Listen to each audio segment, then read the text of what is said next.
કેશોદ શહેરના મધ્યમાં આવેલું કુંતનાથ મહાદેવ મંદિરે શ્રાવણ મહિનાના બીજા સોમવારની ભવ્ય ઉજવણી કરવામાં આવી હતી, જેમાં ભગવાન કુંતનાથ મહાદેવે મહાકાલેશ્વર મહાકાલનું સ્વરૂપ ધારણ કરતા મહાદેવની ભસ્મની આરતી ઉતારવામાં આવી હતી. તેમજ કુંતનાથ મંદિરના પટાંગણમાં ગંગા મૈયાની આરતીનું આયોજન કરાયું હતું. મોટી સંખ્યામાં ભાવિકોએ મહાકાલનો નાદ કર્યો હતો. સામાન્ય રીતે શ્રાવણ મહિનામાં 4 સોમવાર આવતા હોય છે, પરંતુ 70 વર્ષ બાદ 5 સોમવારનો સંયોગ ઉભો થયો છે. એમાં પણ સોમવારથી શ્રાવણ મહિનાની શરૂઆત થતા ભક્તોમાં ભારે ઉત્સાહ જોવા મળ્યો હતો. કેશોદ શહેરની મધ્યમાં આવેલ કુંતનાથ મંદિરનો સદીઓ જૂનો ઇતિહાસ છે, જેમાં એવી લોકવાયકા છે કે પાંડવો વનવાસ દરમિયાન પૃથ્વી પર વિચરણ કરી રહ્યા હતા, ત્યારે માતા કુંતાજીએ શિવજીના દર્શન કર્યા બાદ ભોજન ગ્રહણ કરવાનું વ્રત હતું. હવે આસપાસમાં ક્યાંય શિવજીના દર્શન ન થતા ભીમ દ્વારા શિવલિંગ નિર્માણ કરવામાં આવ્યું હતું. આ શિવલિંગ સ્વરૂપ મહાદેવના દર્શન કરી પાંડવો ધન્ય થયા હતા. ત્યારથી આ કુંતનાથ મહાદેવની પૂજા અર્ચના કરી ભક્તો ધન્ય બને છે.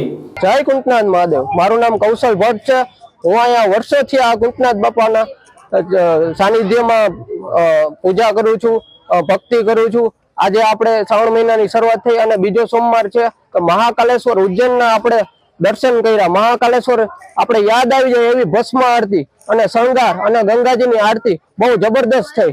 સારા ભક્તોએ, કેશોદના બધા ભક્તોએ ભસ્મ આરતી, ગંગાજીની આરતી અને મહાકાલ ઉજ્જૈનના શણગારનો બહુ આપણે વ્યવસ્થિત દર્શન કર્યા. પૂજારી અને ભક્તોના જણાવ્યા પ્રમાણે પાંડવો દ્વારા સ્થાપિત આ મંદિરમાં રહેલ શિવલિંગ દરેક ઋતુમાં તેમનો કલર બદલે છે. તેમજ દર વર્ષે એક ચોખાબાર શિવલિંગનો આકાર મોટો થઈ રહ્યો છે, જે આસ્થા આજે પણ ભક્તોમાં અમર છે. એવા સંજોગો વચ્ચે કુંતનાથ મહાદેવને ભસ્મની આરતી થતા ભક્તોએ મહાદેવના દર્શનનો લાવો લીધો હતો.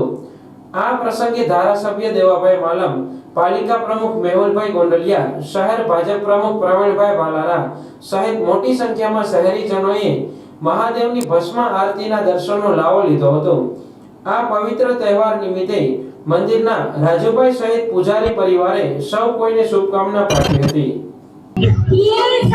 જય ભોલેનાથ, ઓમ નમો નારાયણ. આ પર્વ એટલે કે શ્રાવણ મહિનાના 5 સોમવાર 72 વર્ષ પછી આવ્યા છે, બરોબર છે. આ પર્વ ઉપર કુંતનાથ મહાદેવ મંદિરમાં જે 5 સોમવાર અલગ તહેવારનું આયોજન કરેલ છે.